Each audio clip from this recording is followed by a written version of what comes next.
Kjo ka qenë lufta më e gjatë, më e përgjakshme dhe më shkatrimtare që Izraeli ka zhvilluar kundër palestinezëve në gjithë historinë e këtij konflikti. Faza e parë u nënshkrua, pengjet u shkëmbyen nga dy palët, por ende nuk ka marrëveshje për fazat e dyta dhe të treta të planit, që lidhen me çarmatimin e Hamasit dhe vendosen në një mandat ndërkombëtar për qeverisjen e Gazës. Dhe me shumë gjaz nuk do të ketë, thot gazetari britanik David Hirst. Vlerësimi i Trumpit për humbjet që Hamasi ka pësuar gjatë 2 viteve të luftës është për ta thënë butë në kundërshtim me realitetin. Presidenti amerikan ka deklaruar kohët e fundit se Hamasi ndodhet në prag të shkatrimit, me drejtuesit e tij të asgjësuar dhe 25.000 luftëtar të vrarë, afërsisht gjysma e forcës së tij luftarake. Vetë Hamasi vlerëson se integriteti i tij institucional, zinxhiri komandues dhe komunikimet kanë përballuar provat më të rënda, përfshirë vrasje të udhëheqësve të lartë dhe tonelata të tëra eksplozivësh që Izraeli ka hedhur mbi Gaza, ekuivalente me disa Hiroshima. Ai ka po aq luftëtar sa kishte në fillim të luftës dhe mund të sigurojë një sasi praktikisht pa kufizuar armësh të vogla dhe eksplozivësh për të prodhuar raketa antitank dhe pajisje shpërthyese artizanale, vlerëson Hirst. Hamasi, i cili është shpallur organizatë terroriste në Mbretërinë e Bashkuar dhe në vende të tjera, nuk e konsideron veten forcë të mundur, aq më pak të detyruar të nënshtrohet ndaj vullnetit ushtarak të Izraelit. E njëjta gjë vlen për fraksionet e tjera luftarake në Gaza. Populariteti Hamasit në Gaza i ka mbijetuar luftës, ndërsa në bregun perëndimor të pushtuar është rritur. Në rrugët arabe, veçanërisht në Jordani, brigadat El Qassam kanë arritur status legjendar, shkruan gazetari britanik David Hirst. Nuk ka asnjë mënyrë që Hamasi ta konsiderojë këtë moment historik si fundin e konfliktit armatosur, siç pretendojnë Trumpi dhe kryeministri izraelit Benjamin Netanyahu. Sipas Hamasit, një pauzë në luftimet mund të ndodhë vetëm nëse Izraeli pranon të tërhiqet në kufit e vitit 1967 dhe të jap fund okupimit të Gazës, bregut perëndimor dhe Jerusalemit lindor. Grupi është edhe më pak i prirur të lejojë një trup ndërkombëtar të marrë në dorë Gazën, duke u kthyer kështu në ditët koloniale të mandatit britanik, i cili filloi më shumë se një shekull më parë. Hamasi, fraksionet e tjera luftarake dhe mbi gjitha popullsia e Gazës mund të pretendojnë suksese strategjike. Ata penguan përpjekjen më serioze të Izraelit për zhvendosje masive që nga viti 1967. Popullsia e mbijetoi një gjenocidi dhe e bëri këtë plotësisht vetëm, vlerëson Hirst.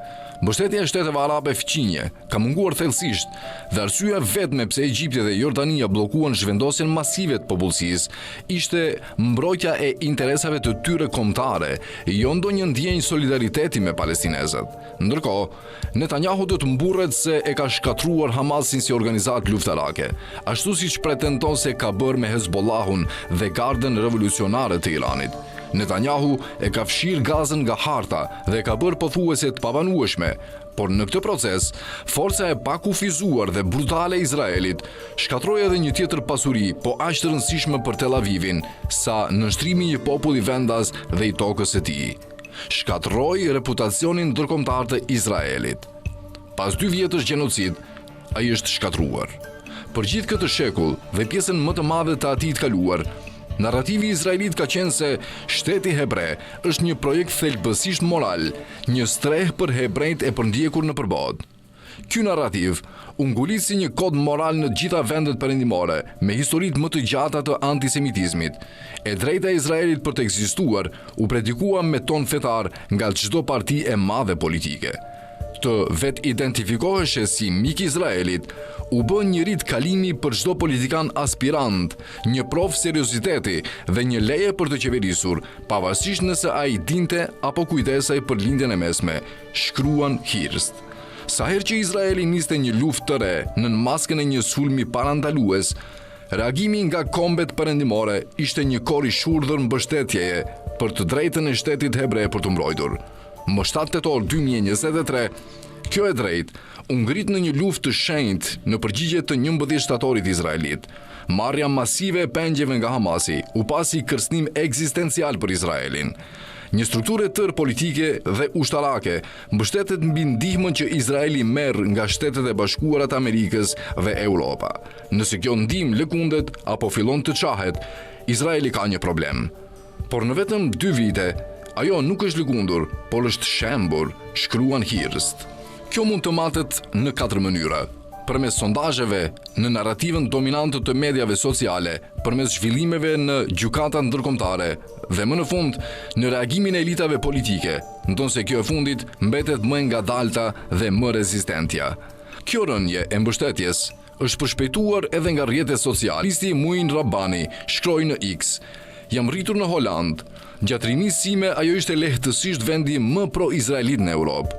Aq pro-izraelit, sa që palestinezët që vizitonin thoshin se ishte më e lehtë të bisedojë me izraelitët sesa me holandezët për lindjen e mesme. Por këtë fundjavë, shtoi ai, 1/3 milioni qytetar holandez nga të gjitha sfondet dhe ngjyrat dolën në rrugë për të vizatuar një vit të kuqe kundër gjenocidit në Gaza. Nuk e kisha imagjinuar kurrë se do të shihja diçka të tillë në jetën time." Ai përfundoi: "Izraeli e ka humbur përgjithmonë publikun holandez dhe qeveritë e ardhshme do ta kenë gjithnjë më të vështirë të mbrojnë regjimin gjenocidal të apartheidit." E njëjta gjë po ndodh në Spanjë, ku qindra mijëra njerëz kanë marshuar në Barcelonë dhe Madrid dhe ku ekipi izraelit i ciklizmit u përball me protestat gjatë Tour of Spain. Më shumë se 40 spanjoll, përfshirë një ish-kryetar bashkie të Barcelonës, u arrestuan nga marina izraelite gjatë ndalimit të flotilës Global Summit këtë muaj. Ngjashëm, në Itali, sindikatat organizuan një grev 24 orëshe. Sipas Ministrisë së Brendshme italiane, rreth 400.000 protestues morën pjesë në 29 qytete, ndonse numri real mund të ketë qenë shumë më i lartë. A do të shuhet kjo valë mbështetje për palestinezët pas përfundimit të fushatës në Gaza? Përgjigja ime është kurse si.